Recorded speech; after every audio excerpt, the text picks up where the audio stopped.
Welcome to the Tribe UG podcast, season 3, episode 7.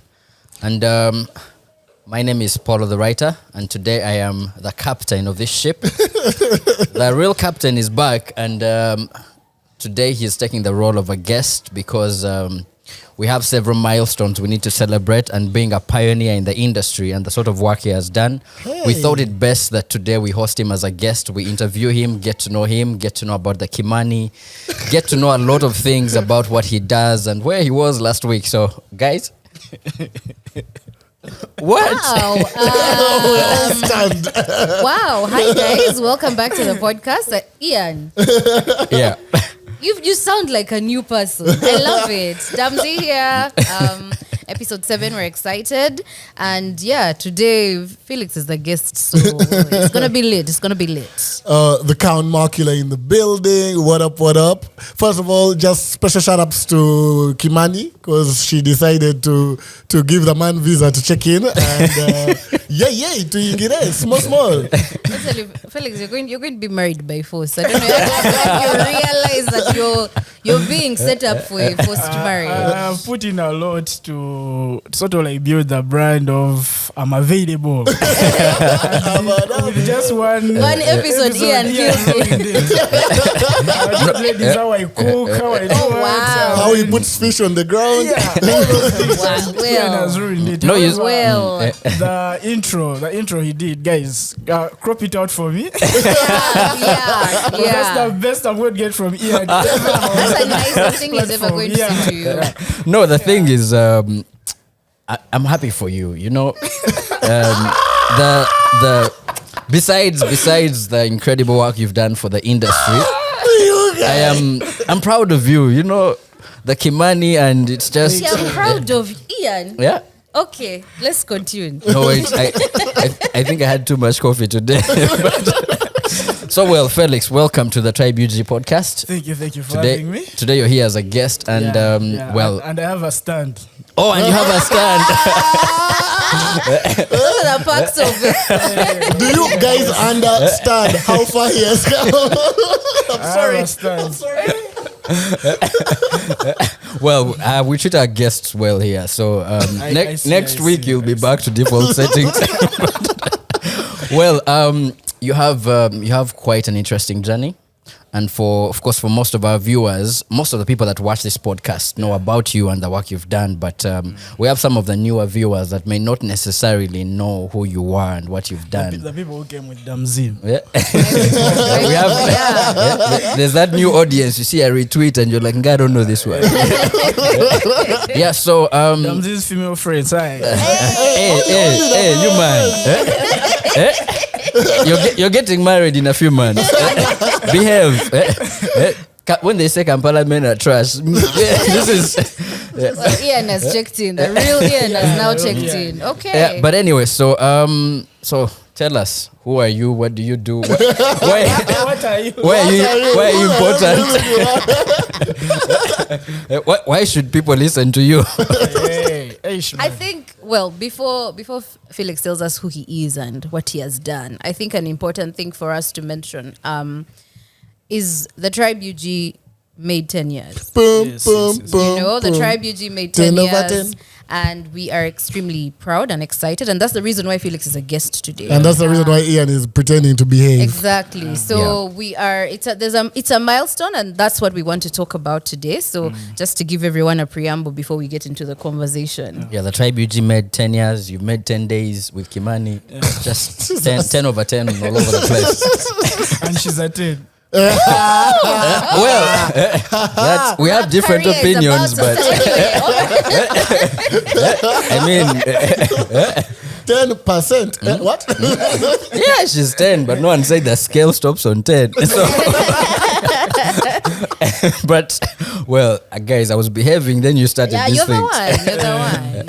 So yeah, tell us. But all in all, my name is Felix. I have to remove my shades for this, just in case. My name is Felix Byaruhanga. Yes. A couple of years ago in a board lecture, I started a blog called The Tribe UG. This blog went on to evolve into different things that we have seen today.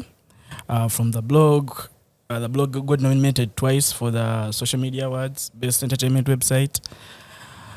From there, the blog evolved into a fully fledged website. We did a campaign around it. We even went to SNMS to launch it with Mr. DJ. Mr. DJ.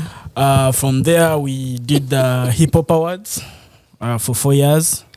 From the Hip Hop Awards, we started the Tribe UG podcast. From the podcast, we did the press play where we shoot free music videos for artists. Yeah. And in between there also we launched a magazine, the Tribe UG magazine.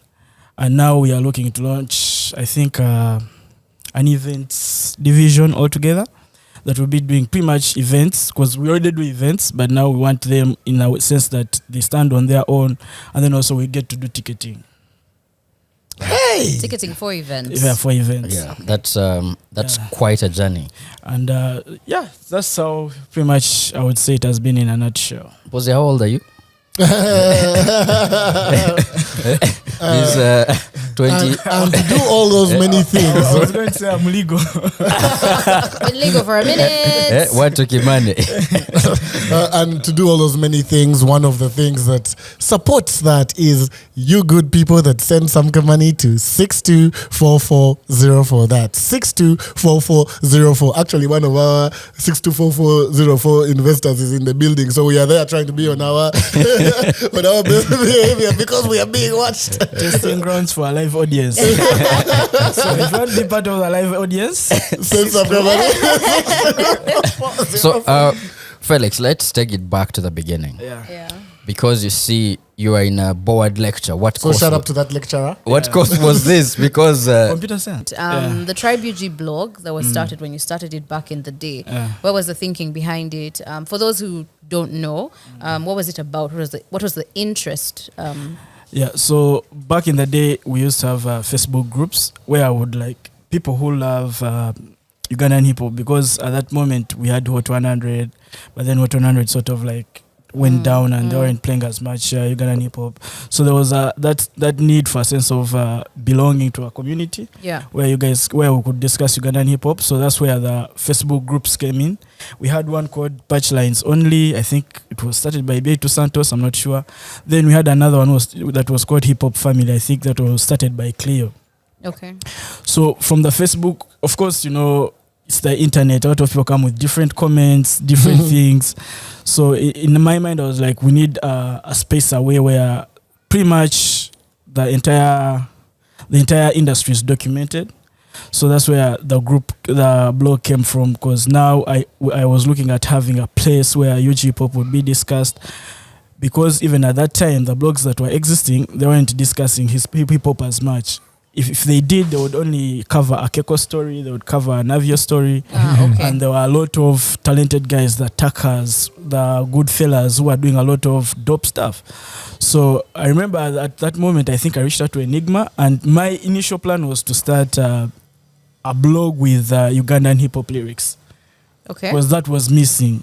So Enigma is like, I think that already exists, but if you think you can do it, find a way of making it different. So I was like, instead of doing lyrics, let me just go for the entire industry. Like, let's just document everything. Stories, breaking news. Interviews, song reviews, and then also opinion pieces where we discuss the industry. Okay. Is the blog still up? Yeah, the blog is still up, www.tribeugblogspot.com. I think our first article was discussing the influential rappers who have influenced the industry.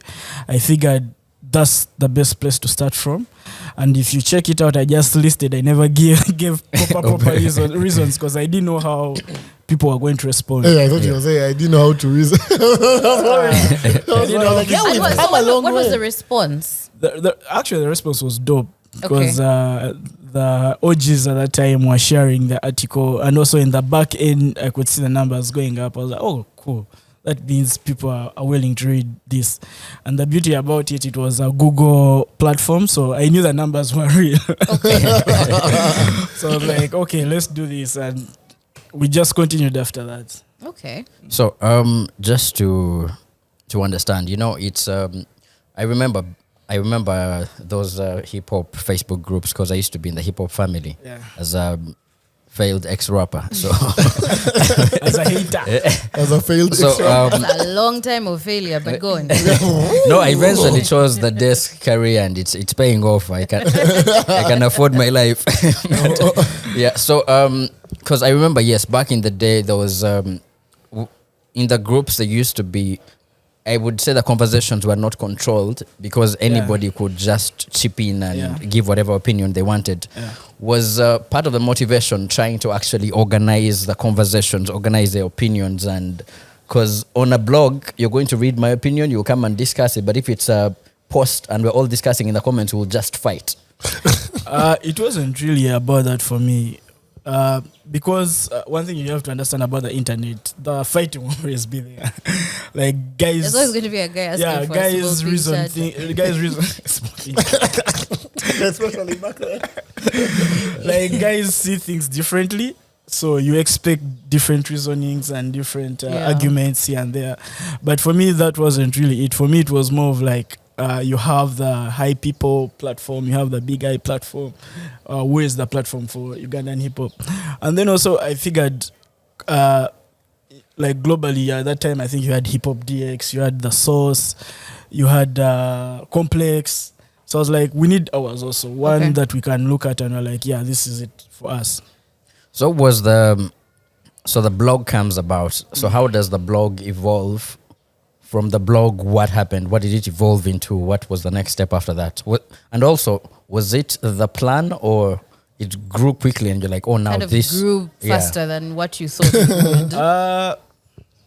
I don't know about the rate at which it grew, but all I know is that we kept getting challenged. By that I meant you meet guys like The Myth and it's like, why aren't you guys doing this? Why aren't you guys doing this? And then before you know it, you are the one to do it, because at that moment there's no one else who is there. Like you're the one who has to take charge and do it. One of the things I think I remember was where we had to sort of like, if a rapper is going to release an album or a project, we sort of like had to give them that extra cover, that extra mileage. Yeah. I think that time, I think the first ever interview I did was JB. He had put out his Game of Thrones inspired mixtape. And then also I had to sort of like chase him down, do an interview. I remember there was the White Shadows interview with Big Chill. So I scheduled it with him at one of the events Benaziri was doing. Jumped into a taxi from Mook, small gate. I was supposed to jump out from Tinda Chiwatuli there as you were climbing up. As we were approaching that point, it started raining heavily. The taxi went to Nigeria. It did a U-turn. The conductor looked at you guys like, Chief, you are paying the entire price. We don't care. You know, when they say when you get into a taxi, you don't have to see the point where the taxi does a U-turn to go back to town. But me, that day, I saw. We came back. It was still raining. I was like, you know what? I can't do another trip. I can't go back to work. I jumped out. Walked up. I think by that time it was Buddy's studio somewhere there, because that's where we had agreed to meet. The rain quaid me, but I was like, it's okay. Got in there like a true hip hop star. Big Tree was late, but for me it was a chance to dry, you know. So by the time the interview comes along, I'm kawa, like you look like I was struggling. Yeah. So he came, we did the interview, and we knocked it out. I think, and just like that, we continued doing different ideas, different things, and that trend of doing interviews, we carried it on. I think up to this day, we once in a while, like a Doug Mizo has released a project, we reach out, we do the interviews, things like that. Yeah. And slowly by slowly, for us, it was about seeing what gaps are missing that we can sort of like feel and also like build onto, and that's how it has been. So given how, of course, being a founder, being a pioneer has never been easy. And to give you the credit, I know you have done most of the dirty work. You have done the rain, you've seen where taxis stand from. Yeah, and it's most people will look at you now, see what you've achieved, look at Skyline Media, see you on CNN, see you on Forbes, see you on this sort of platform. Yes, you guys know. I think Ian casually dropping see on CNN, see on Forbes. Yeah, in case you didn't know, but we're going to get into it. Yes, we're also on CNN with him. Not about So you, most Ian. people will see you on these platforms and see what you've achieved and think the journey has not been easy. So as a pioneer and as a founder, especially in terms of the creatives you've worked with, how challenging was it, and what were the actual challenges? Not with the journey, but with the individuals you're trying to create this platform for. Yes. The ones I'm creating the platform for, or the ones that are helping me create the platform? Same, the artists and the fans. For me, one thing when we jumped into it, one thing that was clear in our mind is that UG hip hop is bigger than us. And that has always been the approach that we are doing. Like basically we are serving something that's bigger than us. Yeah. And once that sunk in, we knew that whatever we are doing, we are just adding, we are just a building block onto something that's bigger than us. Basically, when if you're building a bridge and then they're like, hey, you're part of building the bridge, is the foundation. You know that this is my bit, I'm going to do it to the best of my ability, so that the next person who comes to lay onto that has a strong foundation. Right. The bridge doesn't collapse. And that's the approach behind sort of like everything that we do, or that everything that I try to do. So that means that if I come along, people who are willing to work with me, I embrace it, I thank them, and we get to doing the work. If I find people who are not willing to work with me, I also embrace that. And then we continue, as long as we are sort of like aligned with everyone who is involved. Okay, but again, you've still not answered the question, but yeah, so what are the challenges that you faced? That was the question. The Yes. challenges. At what extent? The challenges are many, but of course resources. The fact that we're purely digital, you sort of like have to look at internet costs. I remember there are holidays where I would refuse to go back home so that I could stay in MOOC, because at that time there is internet. A lot of people have gone back home, so the internet is faster. So you sort of like be like, I remember when Baru was releasing redefinitions, I purposely stayed back to sort of like be like, okay, I'm part of Baru's release out plan. Every day we have to put out a verse, the lyrics, everything. So I was like, you know what, I'll stay at school, wake up every day in the morning, go to the pharmacy, faculty, they had the best internet in MOOC. Sit, start put up the content. Whenever I delayed, Baru would see a phone call from Baru, like, hey, my chief, what happened today? Like that. So the challenges are there, but then also the challenges are part of the journey. They're part of the story that we get to tell one day. Isn't it a bit ironic that faculty of pharmacy had the fastest internet, yet you guys of computer science pharmacy is medicine, so just there writing, creating blogs instead of studying. Hey, you know, Ugandan things, eh? They're like that sometimes. Yeah, like yeah, what you know, because you were architecture versus your IT. Man. Arch guys were the ones that were sorted. So, I'm curious, why the name The Tribe?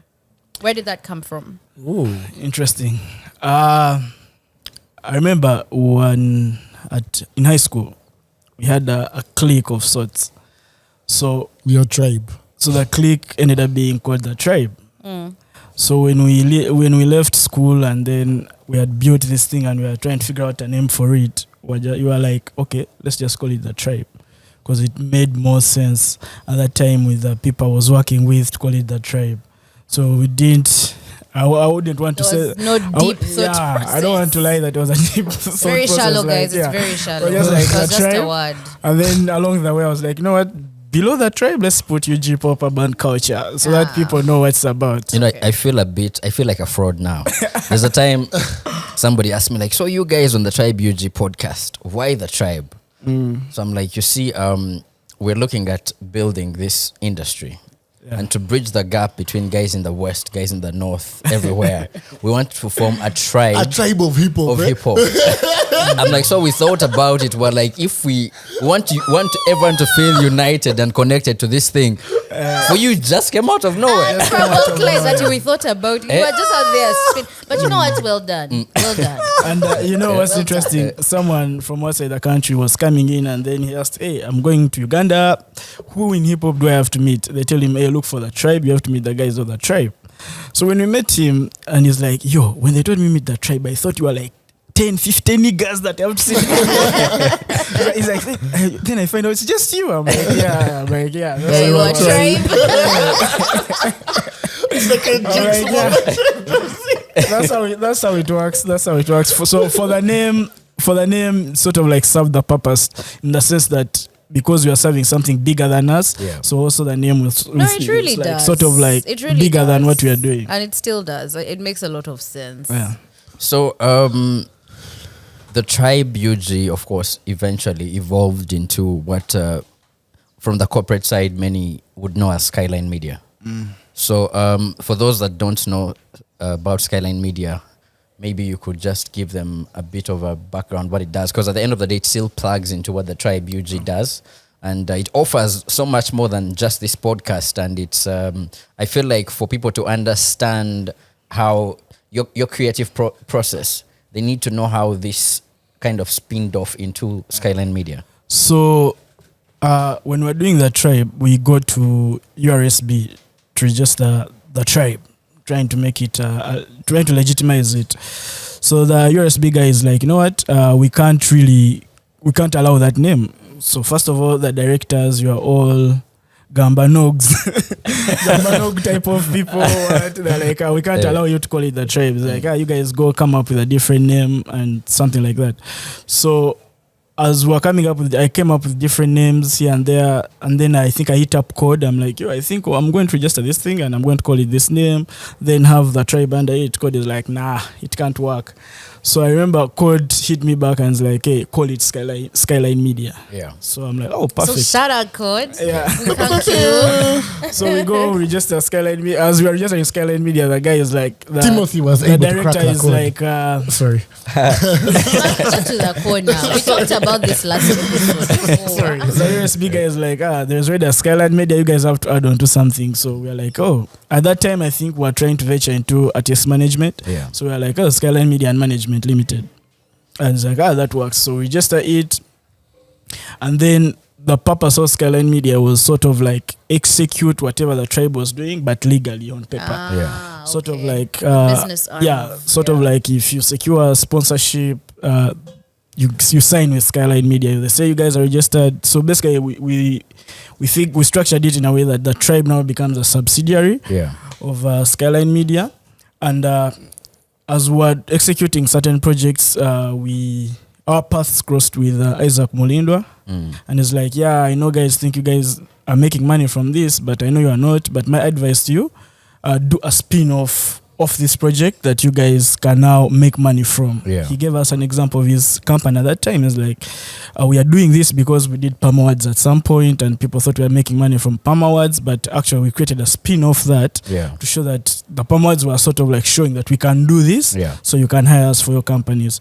So in that moment, kind of made sense because we had sort of like created a spin-off, but we just didn't know that's what we were doing. So under Skyline Media, we do events, we do marketing, we do videography, we do pretty much production, photography and videography. Podcasts, documentaries. And we've also just we're exploring SaaS, software as a service. And currently we've been onboarded with Adobe. So for the creatives, Photoshop, Lightroom, everything, we are authorized resellers. So. Like a we that just jumped in. All of a sudden. Like, me and my bestie. But in brief, Skyline Media is a creative agency. That's how I can put it. Yeah. Okay. Yeah. You talked about events. And you ventured into these spaces. And I feel like you became, because of the blog talking about hip-hop and just putting out content about hip-hop, you became sort of an authority in the hip-hop space, right? And you evolved into all kinds of different things. So talk us through that. That authority thing, I have never agreed with it. What do you I've mean? never agreed with it because me personally, I don't see it as us being the authority. Like I said, I just see us as a building block to this big thing that we are trying to create. Yeah, but if people come looking for tribe guy, the guy what tribe. Sorry. Anyway, you understood. Keep Jesus out of this. Yeah, but I thought of like I've never agreed with it because, like I said, I just see us as quote unquote the vessel, like to sort of like do our bit and then until someone else comes along and takes it to another stage or another level. But one in the things we've done, especially when we meet the corporates, first of all, they are confused why a guy wearing tactile shirts is talking hip hop. They're like, "How come you are talking hip hop? We expect you to be in jeans, t-shirt." And then after they are like, "Have you ever rapped?" Because they are confused why there's so much passion. So they're like, "Have you ever rapped?" I'm like, "No, I've never rapped. I don't even know how to rap." So they are confused about that. But you don't tell them about the DJing bit? That's a VOC thing. Still counts. We are going to add VOC onto the software. For extra volume. Yeah, though it is a free open source software. But for me, the fact that we see hip hop to be bigger than us. I don't consider ourselves to be the authority. I just consider ourselves to be like sort of like the guys who are supposed to bridge the gap between the rappers and the people who have the money that the rappers are looking for. That's how I see it. Sort of like we interpret the corporate language to the rappers and then also interpret the language that the rappers are using to the corporate people. Yeah. Like to access to their community, access to the funds, and then also trying to make a sense of the whole thing when we're bringing together everyone. So when the rappers say, "Oh, buy you dig, go buy you don't," you tell the corporate guys, "So you see, whether you..." Yeah. What is saying here is like now, if we tell him to remove that coward and put your brand, it makes sense. Okay. But aren't you just being modest? Because you see, I've said this to you off air, but I think part of appreciating the effort you've put in and the journey you've walked so far, part of appreciating it is in actually acknowledging what you've done. Because if I was you, the things you've done, I would not even be here. Ian would not greet people. I would not greet people.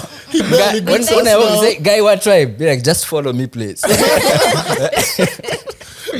If Ian, imagine Ian my on Forbes. God. Like, not that I don't wish it for you, Ian, but not yet. You're not ready.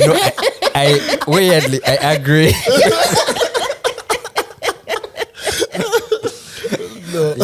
Yeah, so aren't you really just being modest?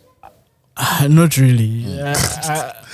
Man, Have you ever asked a modest person? And then they say, "Oh yeah, okay, yes, I'm not." babe. You're not going to get the answer you're looking Back to what Damzi was saying, the events. How do you then get into the events, and how do you choose what to start with? Which was the first one that you did? the first event we did was Timothy's my bad. Timothy Code's event in Mukono, the Crown Party, I think was the name. There are some sponsors in Luzira. They are opposite each other. Yeah. So we went to one on the right. One on the right is like, let me think about it. We crossed the road, went to the one on the left. One on the left was like, they listened to us because at this time we're at uni. Like, at that time they had a new product they were launching. They're like, okay, you guys give us, define for us the experience that you guys are going for, but I think we have a product that you guys can go for. Luckily, the product came on. We went through their agency. Then that was our first official event. It was in Mukono. Code is the one who headlined it. I remember a couple of rappers came through to support, the Takas, the Myths, Sam Lamar, all those guys. And then in there we started pitching for events, different type of events. I remember we had a Soyuji night for the myth that fit with his brand, Mr. Soyuji. Some were approved, some weren't approved, but it has been a journey ever since then. Right now we are doing 256 meets and beats. Shout out to the man who thought about it, the Count Makula. We are doing the listening sessions, the one we did for Mutono here. There are a lot of events that we can do here and there. Some are corporate, some are for the industry. Of course, for the industry, some of the bigger events that some of you might have seen or attended or, seen online somewhere. There was the MTN Pulse Rap Battles showcase. And the reason I want to mention that one is because till date we see artists that came up through that channel. Someone like the Homie is someone that I personally first saw in the MTN Rap Battles and at the Hip Hop Awards, which were also a Tribe UG event, powered event at the time. And it's just interesting to see how some of these channels you see directly affect the people that we actually listen to. Because if you see some of the names he said, if the first event is Code, who is still very relevant today, if other events are the Myth, who had an EP even this very year, if we're saying the Homie, it's basically to say that the vision somehow, if Ian wants to not say the modest, but still the vision somehow is being directly put into practice. We can see the results. So that's always a dope thing. And I just wanted to point out something on that Shari mentioned here on the pod about associating yourselves with brands that have products that match what you're doing. Because if you're saying like the guys on the right, maybe the guys on the right didn't have like a product that matches but the guys on the left had it. So like if you guys are out there looking to do stuff, look for more guys on the left. Keep left in Uganda. Sips drink. Keep left and find those people that, But if you also want to be a sponsor yourself, just send some money to 624404. That's 624404. So you can also be on the sponsor list of the tribe. So you've done a lot. You've done events. You've done, artist launches. You've done the blogs. You've done the interviews and all that. What's the vision? Where do we want to go? Where does the Tribe UG want to go? Where does Skyline Media want to go? I think the vision bit evolves. Every day, and when you encounter new challenges, when you encounter new blessings and things like that. Because if you pay attention to what we've been doing from the word go, is we've been doing content. If you look at it from the word go, we've been doing content, hip hop content, but giving it to people in different formats. Okay.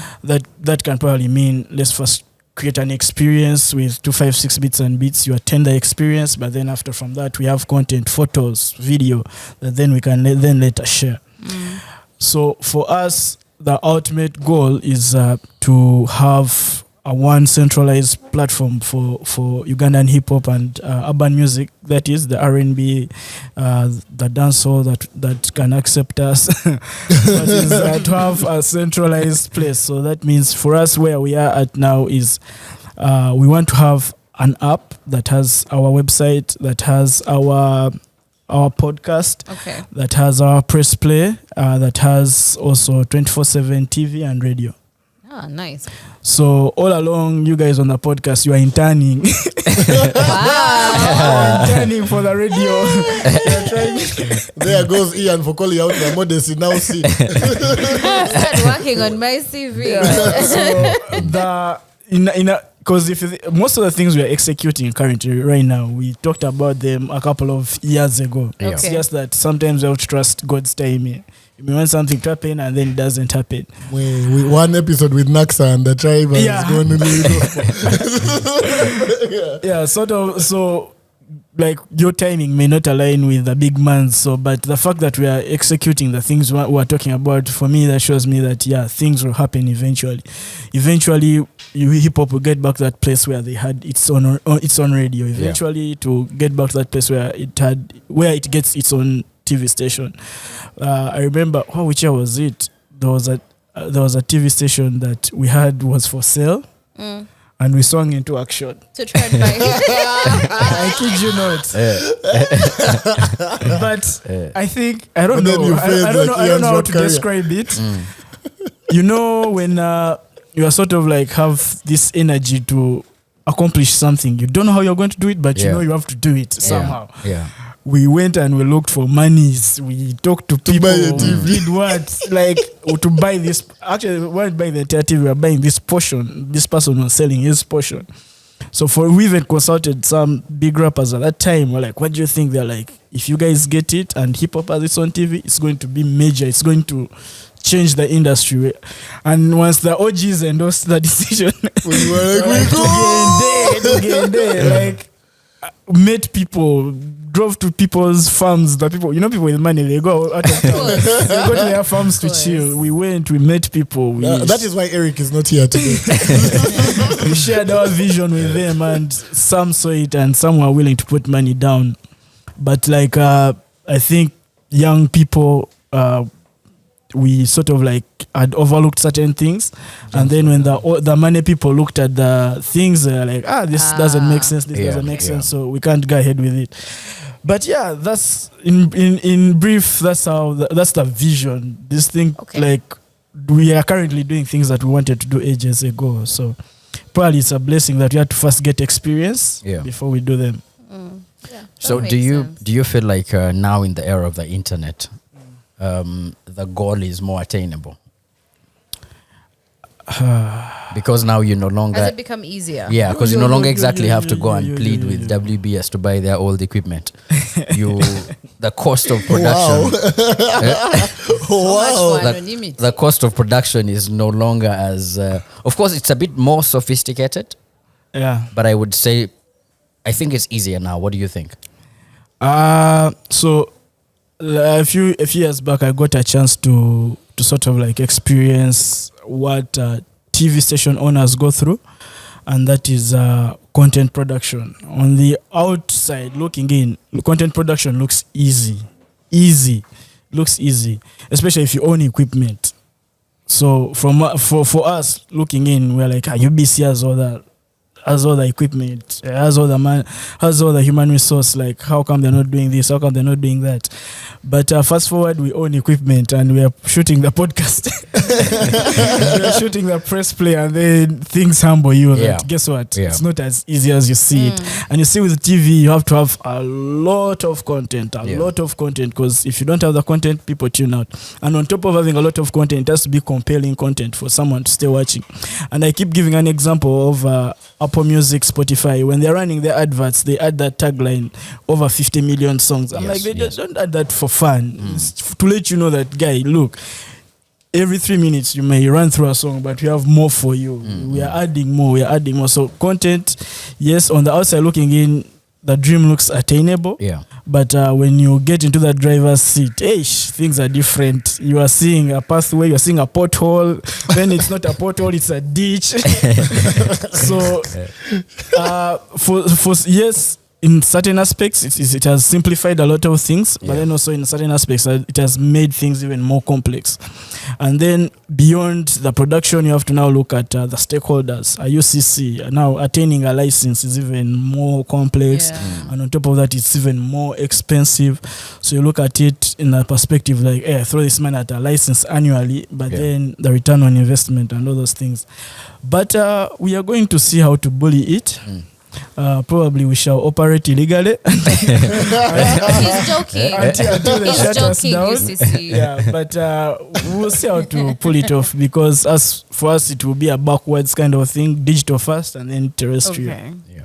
So to sort of to still take the conversation to the beginning and what you've done up to this point, I know along the journey you have worked with several artists. Yeah. And of course, it's most times it's the vision you may have, because you're looking at this from a founder's perspective, because you're trying to build a brand. Yeah. How do you choose the artists that plug into what you're trying to do? Interesting. So first things first. the Tribe UG is available for every rapper.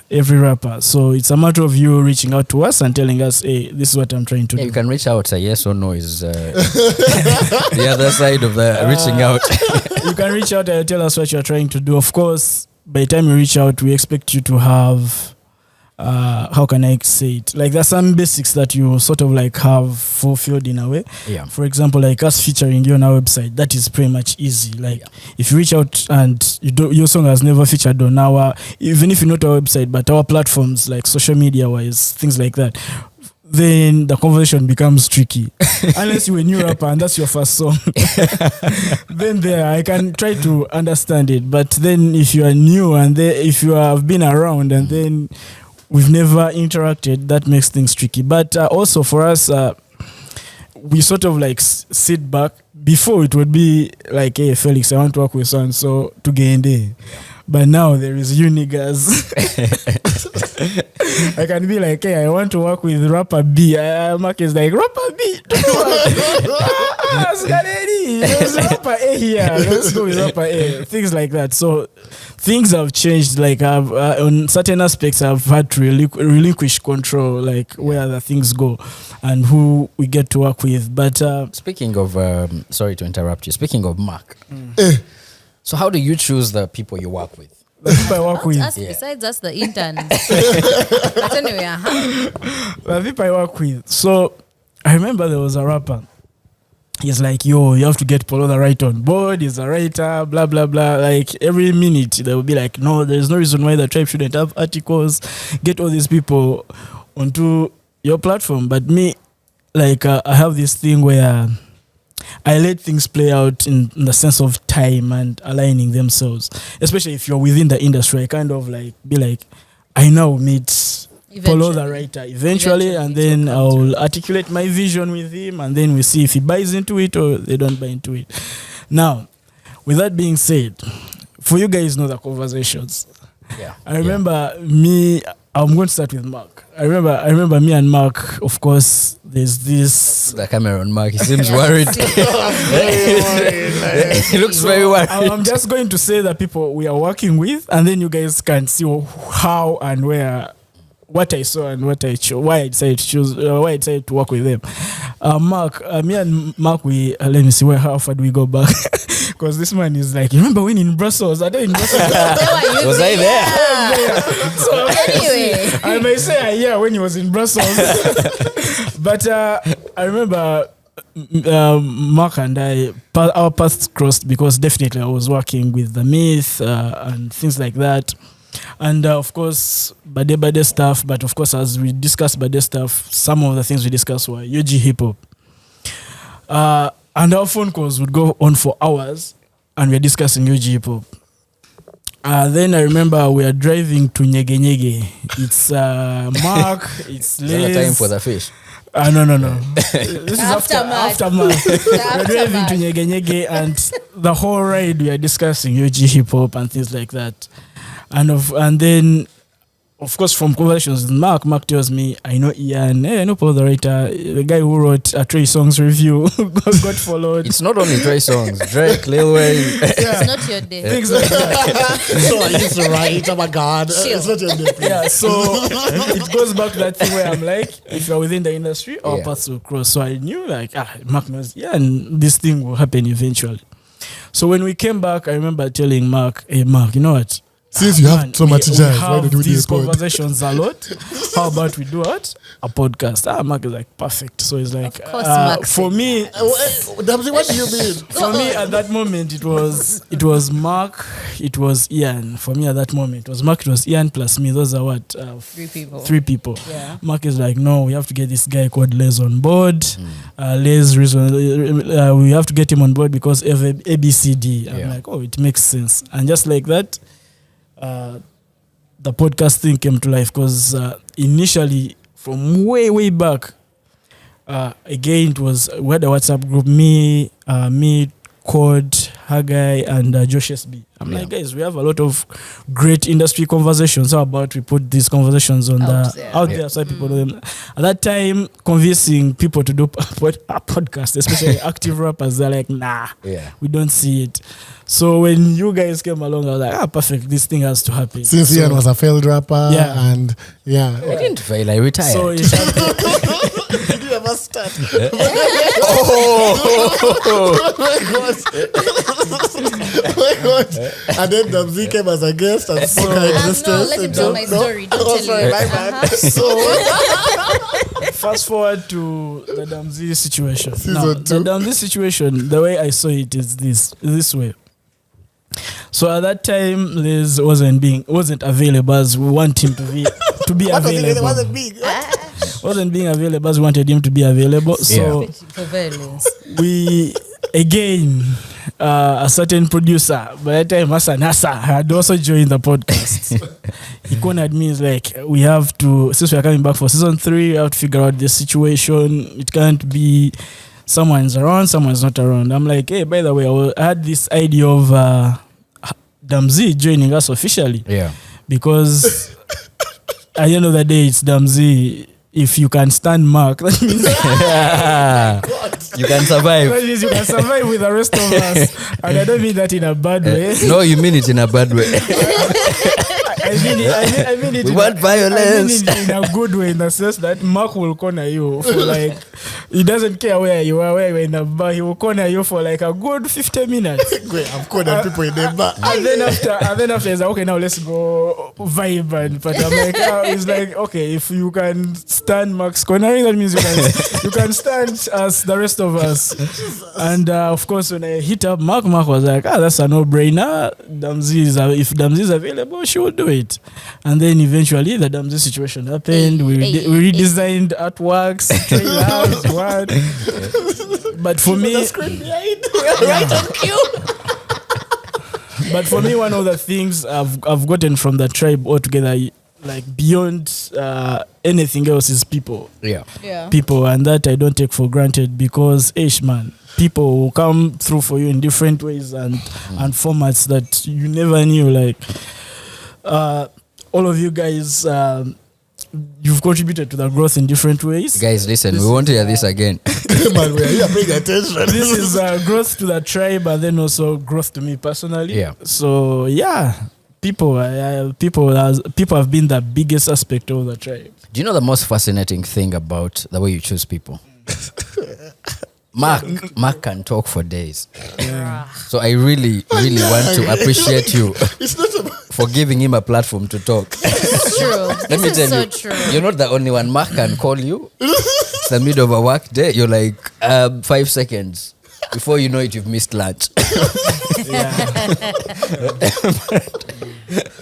good. So we are grateful for giving him a platform to talk. In fact, the content you're talking about, just that whenever we have no content, just put him on air. He will talk. And to support more talking from me, just send some money to 624404. That's 624404. Oh my God. Yeah.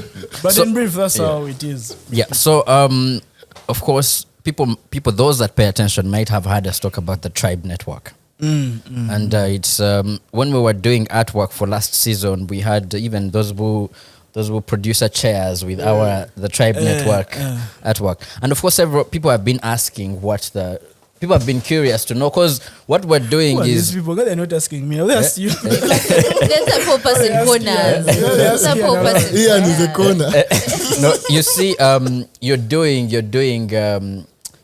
a James Cameron kind of thing where you tell us Avatar 2 is coming and we wait. So the Tribe Network, what's that? What's the vision? Because curious minds want to know. Yeah, just wants his cash flow.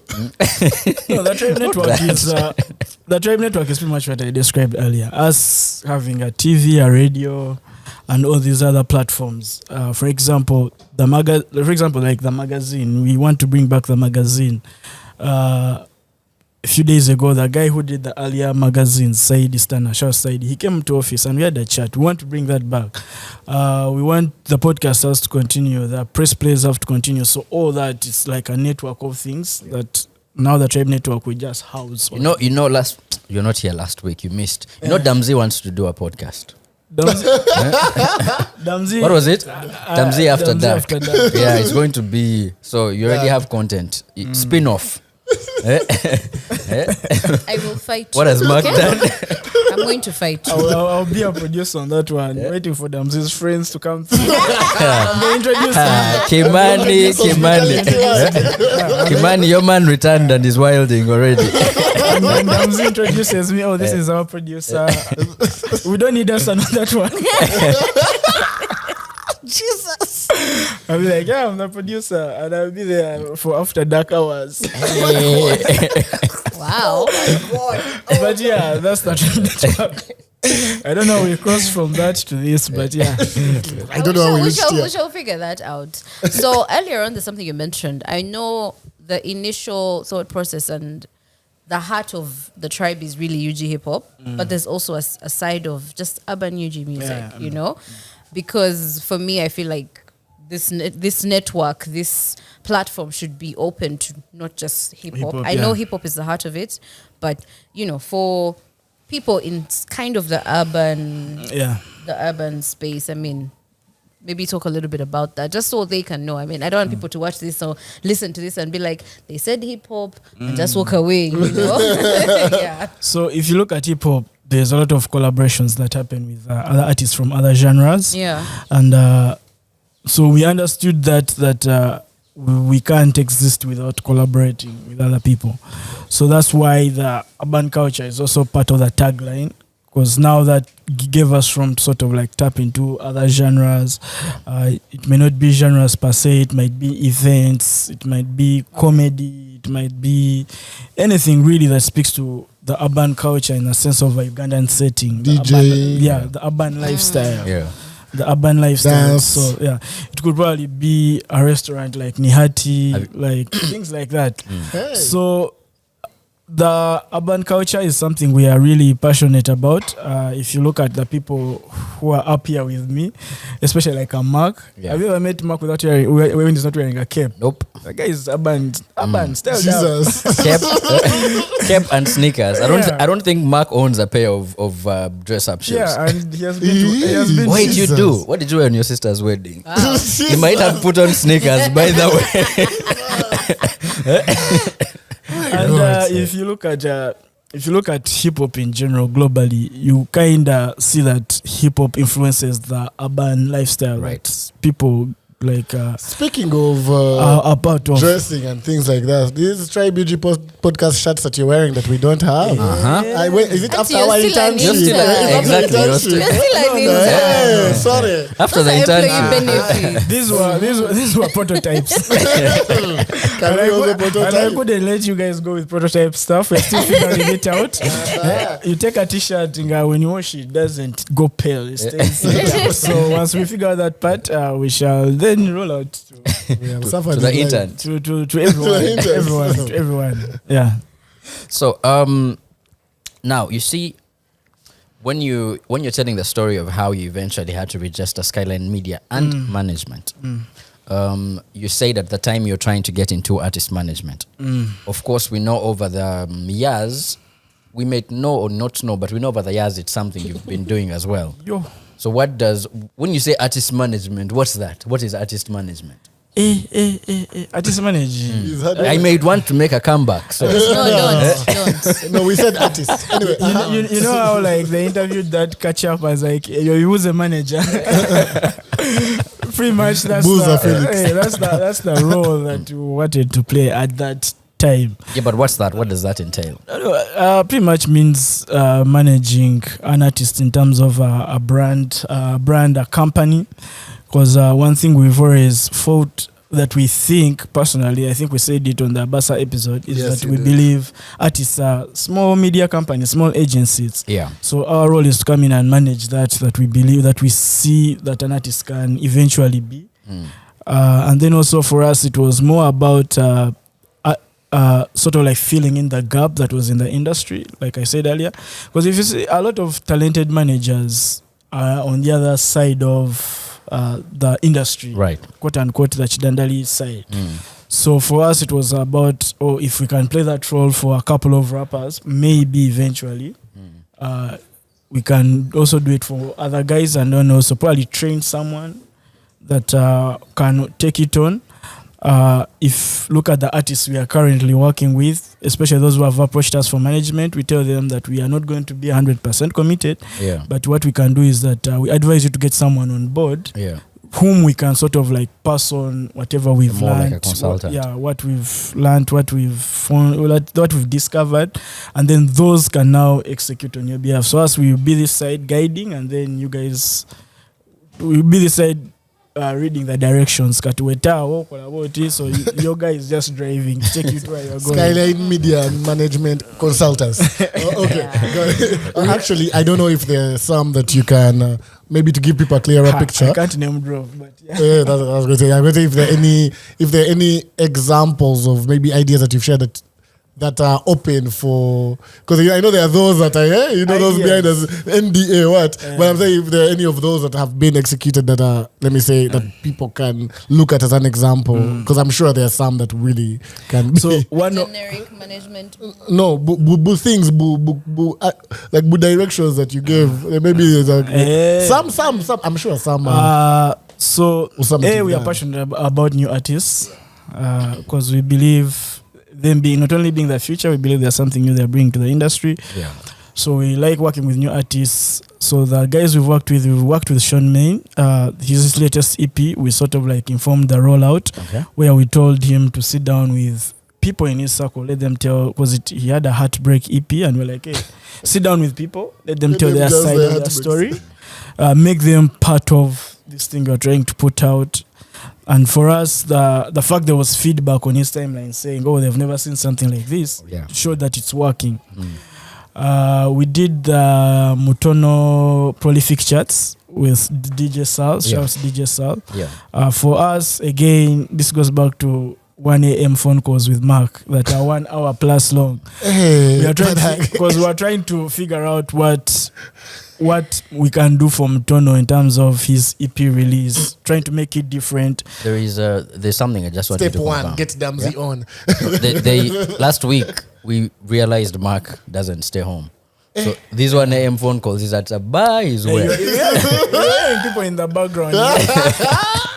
So me in my head, like how you are getting niggas from a chick. That's how I picture Mark every time when he goes at 1 a.m. And isn't it that tall one? The whole singers down this side so he can talk properly. I stand his kakep. So as I was saying, that song with Damsey and Mutono. That's how I picture Mark whenever he calls me at 1 a.m. Wow. And the other thing is, one thing I'm sure, if I call him at 1 a.m., chances are he will pick. So we are having this chat of how do we present this body of work? Like how do we make it different? So I'm like, you know what? How about we get Mutono to do interviews with someone who is seasoned in the industry, where he's actually telling the story behind the EP, the creative. Because for me, it was more about people have to know who Mutono is. Right. Like, yes, you can get that from the music, but you have to be really about the music. But in case you're not really about the music, how do we present you the artist? So like, let's do prolific chats. So we did those prolific chats, and also the vision was, in case, because at that time Mutono was hosting some Twitter spaces. I'm like, hey, look, in case in the future you want to continue doing what you're doing, hosting, you can carry this prolific chats thing on your own, because Prolific is a brand that you've been pushing. So you just add chats to it, and then you have a whole property all together. What else have we done? Of course, 2016 to 2020, the rollout of the awards, that was pretty much us figuring out how do we, like, especially if you look at 2016, we are introducing the awards for the first time. We are trying to get people to appreciate the awards and why they are here. So we drove around trying to get quotes from different rappers. I remember we even drove to Masaka to meet Victor Kamenyo. That's how enthusiastic we were, trying to involve everyone in the industry to get a quote from a rapper telling us what they think about the awards, that now they are finally here and what they hope to see. So we did a bunch of artworks. that was pretty much the campaign of presenting the awards to the people. The rollout for the podcasts that we do. Of course, whenever the idea comes up, I present it to you guys, and then you guys make it better, and then we put it out. What I get today?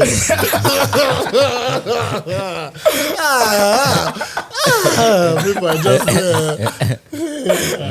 The man who gets Nigos at 1 a.m. So there's been a bunch of different things that we've put together. Yeah.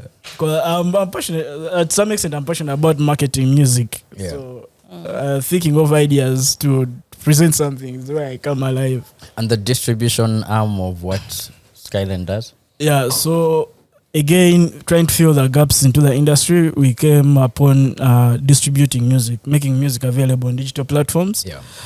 So we also tapped into that. We distributed for a couple of artists, especially if you pay attention and you are listening to an EP or an album at the bottom, you can see licensed to Skyline Media, either exclusively or non-exclusively.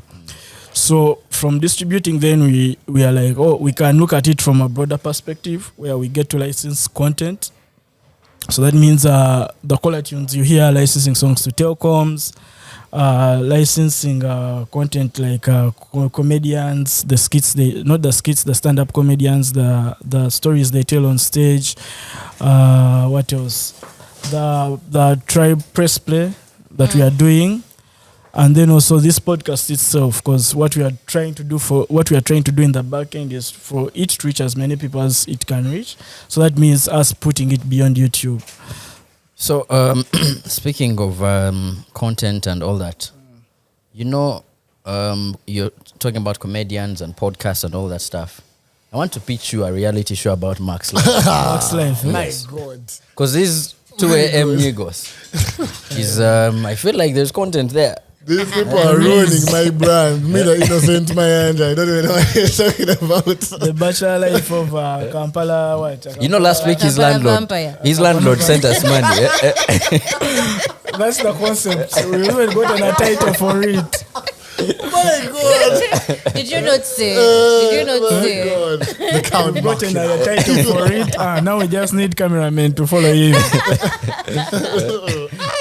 You know, last week on our Momo code, his landlord refunded some of his rent. He's like, you're not at home. You're never there. Actually, saw my landlord this morning. He had come to ask, did you get the money?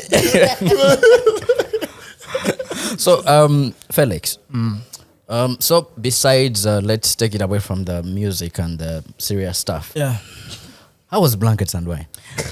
Which one? The one. When did you see me there? No, that was my tweet. No, Blankets is Blankets. Some good vibes, good peoples. So you overcross the border. Do you have? Not really. I don't overcross. Does Skyline reach as far as Kenya? Kimani's village. We just have partners. Shouts to Anyiko. We just have partners in different countries. People whom we've worked with, and people who want to work with us, especially when they're executing their projects in Uganda. So we just have partners in different countries. But of course, the long-term vision is one day you walk into a foreign country, and then we have a branch there. I mean, that's why we are all struggling. That's why we are all working to scale and to be profitable, I think. You know, we need one from Congo as well. You know why? Diamonds? Jesus. Our producer. He's a big fan of Lingala. There are several clips on the WhatsApp group of him killing it on stage. Even threw himself down, tore his pants, but in the spirit of Lingala. So Lingala Congo branch would be good. So now that you guys were asking me, let me also ask you, starting with Mark. Ask him. Why did you agree to be a part of this journey? actually, let me rewind. One, how did you get to hear about that tribe? And B, why you agreed to be a part of that Now journey? these guests who ask questions. Who do they think they are? Yeah, just interviewing We are us. starting with Mark. Because You never know. He may say, Anyway, guys, as I have to interns. go. I have to go somewhere. as interns, we have no choice to just say things. So, if I'm to look back, I'm going to say when I just come back. But like, if I'm to look back, You say it. you get to a certain point and you're like, I want to get, familiar with what's on ground in terms of UG music. I remember at the time we were in uni with Ian and we used to have so many debates. This music of this one, that one, that one. And of course, the first thing was being able to get the music on the Tribe blog at the time. And that was step one in terms of finding out about it. And then using that music against Ian because he's trash and we just need to win those arguments. And then from there, it was into like the work you were doing with The Myth, where then now I start seeing the person that's, getting involved in the stuff and doing the stuff. And then it came to the awards. Now in the awards, I'd be there and you'd see this guy is walking up and down, running this way, carrying the other thing, doing what you're like, this man, I'll be there just like my brother, and I'm like, this guy is doing everything, like sweet, up, down. And then when the website was coming together, I remember thinking I could review some stuff. That was the first thought, because as Ian was talking about his reviewing career, manya Trey Songz, manya Drake, manya Lil Wayne, I used to be there, tell him, no, edit this one, like unofficial so you editor. were part of it. I just throw it there. You've been a ghostwriter. Okay. So it's just like you said, there's this passion about the music, about the stuff like that, and I was like, these things of sitting down and doing it, like The back. why not actually do the stuff? And I think I remember not requesting, but about informing Felix, like, I might do a review of, I think the first one I did was in 2019. That was Cohen's Winner One. Yeah.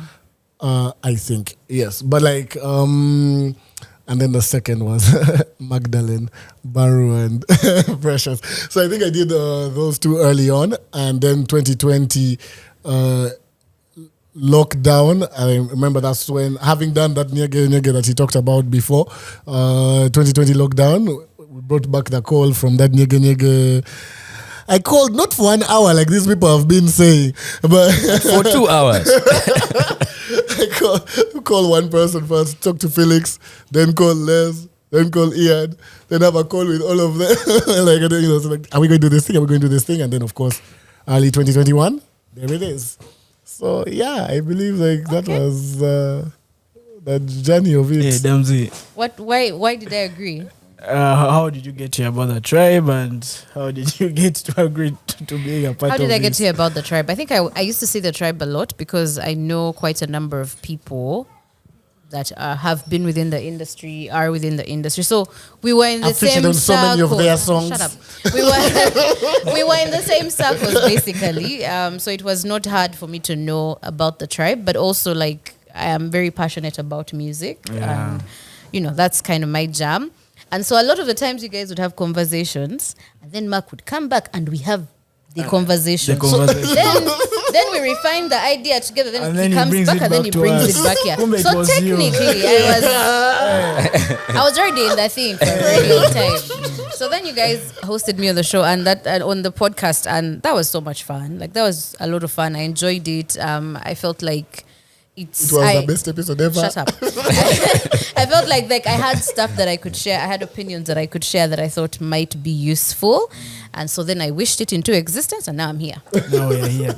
So basically, the 1 a.m. ideas Mark B is throwing. They are not his. They are Damzi's. But why is Damzi up at 1 a.m.? I'm not. Our conversations are during the day. Mark knows not to call me at such ungodly hours. Saying ungodly things.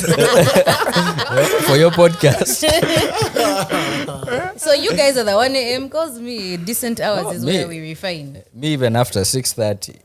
You don't pick Mark's call. You're lucky if I respond to your WhatsApp. This is why you miss Mitza anyway. Over to you. Yeah, well, for me, I guess I think I've always wanted to do music. I tried to rap at a certain point. Besides not being that good at it, my parents were not having it. So I'm from a very traditional family where it was you're either a lawyer or you're an IT guy or a doctor. So when they had a rumor that I'd go to a studio in Bukoto, they're like, you man, what are you trying to do? So of course the career was dead before it even started.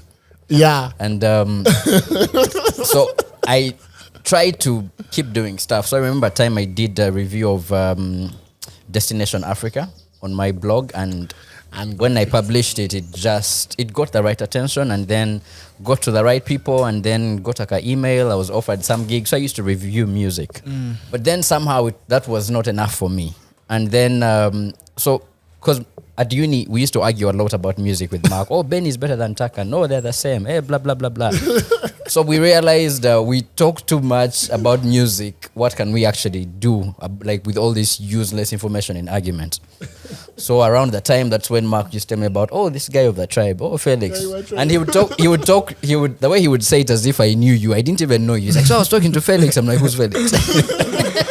It's like the guy of the tribe. I'm like, oh yes, that's Mark. Yeah? I'm like, I see the guy online. All of you must know each other. That's Mark. That's how he does his things. So I was talking to Damzi. Hey, you don't know Damzi? Damzi. You don't know Damzi? She's on the song. That's how he does his things. Oh, you don't know Kevin?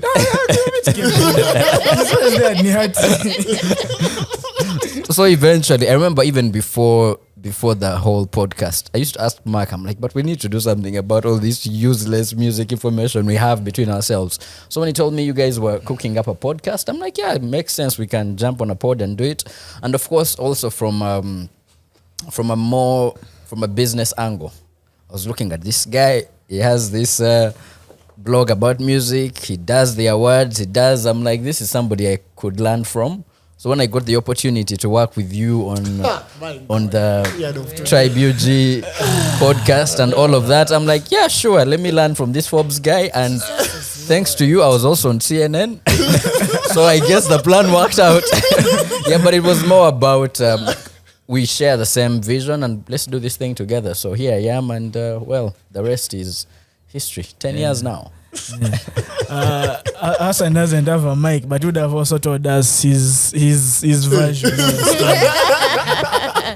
But I almost turned off people's mics. But we are doing interviews, so I think Hassan will give us his own interview. So yeah. Well, all in all, thank you guys. It's been quite a journey. It has. It has pushed me to learn things I didn't know and unlearn the things I knew. And we are going to continue creating history. Shall. Creating history. Kuanga, some people are sleeping.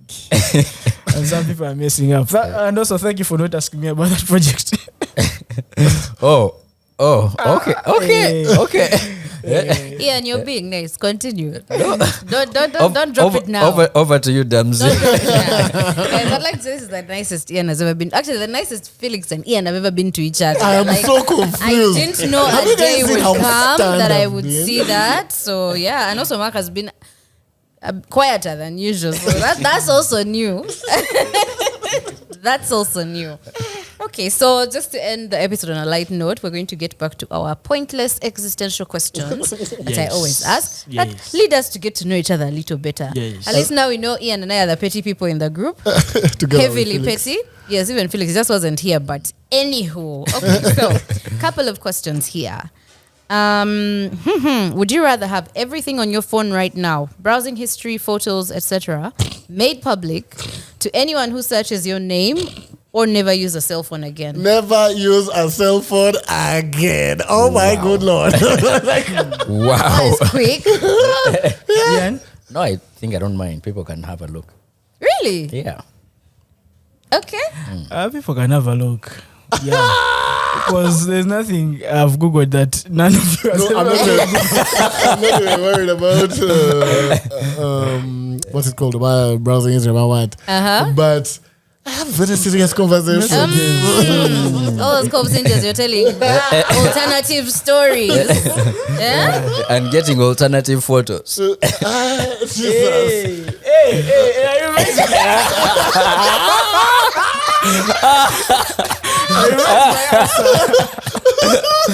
I revised my answer.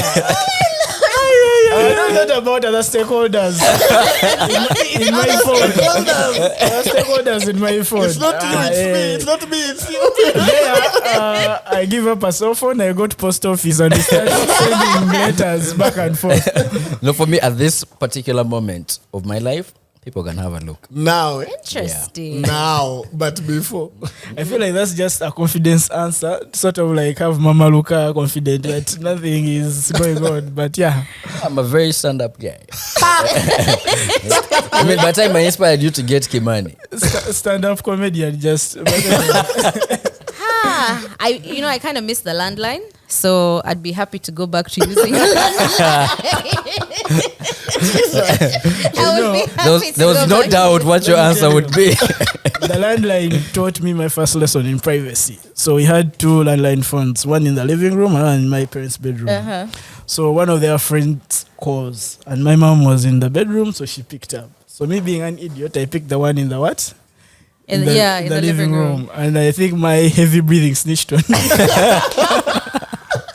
So of course the friend greeted me, they hung up. You guys, what followed? Yeah. Ever since then I know the value of privacy. So yeah. Interesting. Yeah. So there's a lot going on people's cell phones generally in life. So yeah. Okay. Question 2. Kind of still pointless. Would you rather be able to control fire or water? 2 very different elements.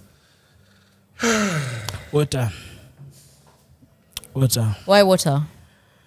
Water because Water is life. exactly.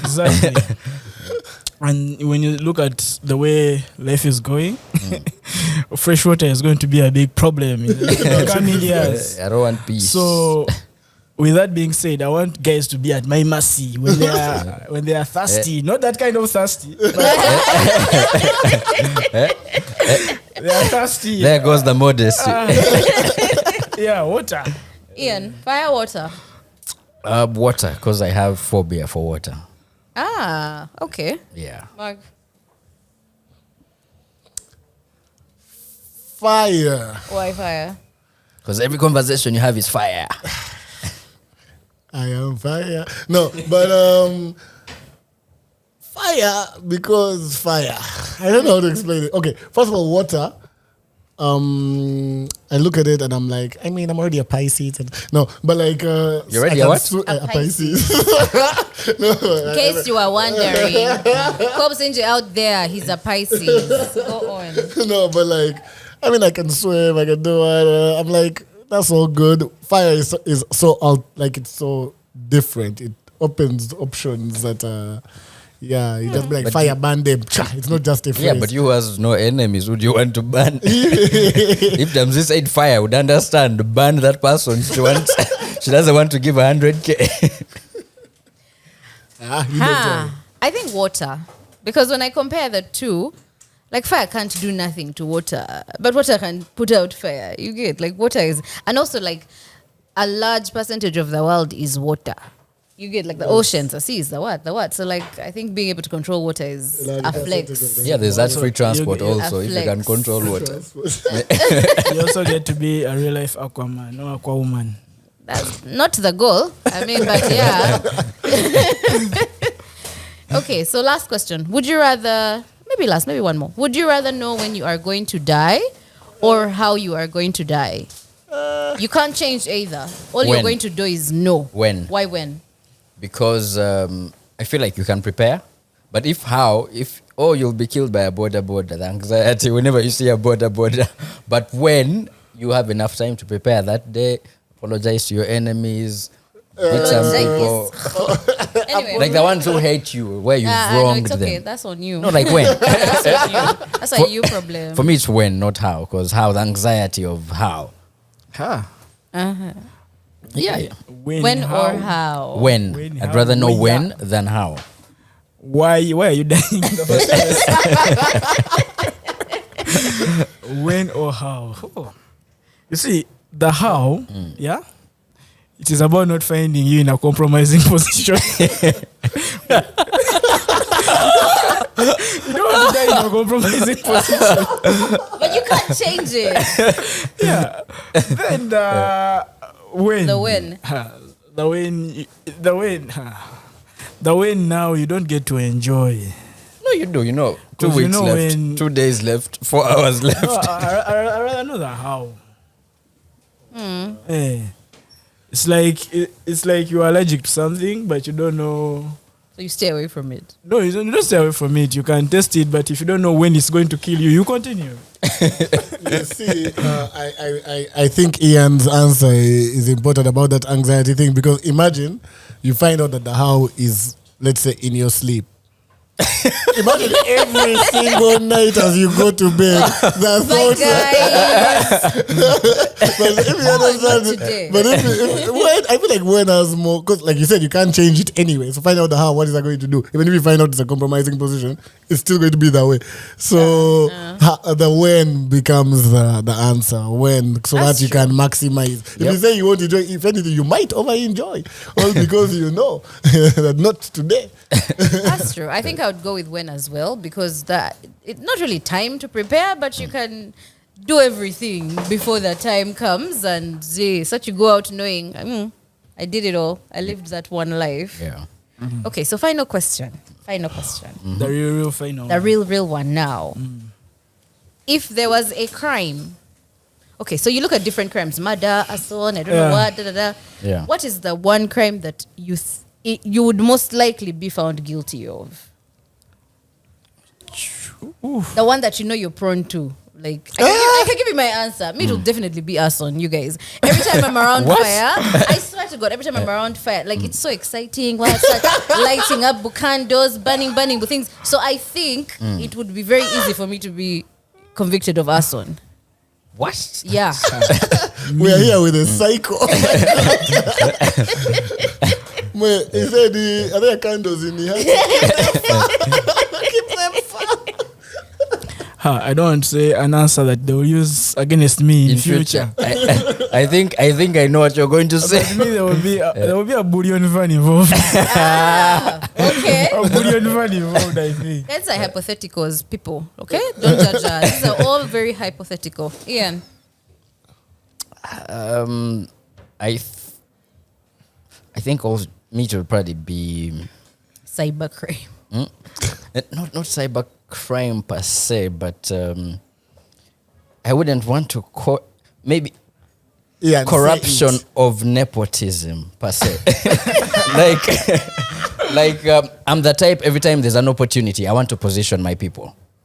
So as long as I'm in a place where I can position my people, I will position my Ian people. has made his crime look so nice. It's not nice. I want to commit good crime. No, it's not right. No, I think it just most made likely into- be corruption of nepotism. Okay, Yeah. Mark.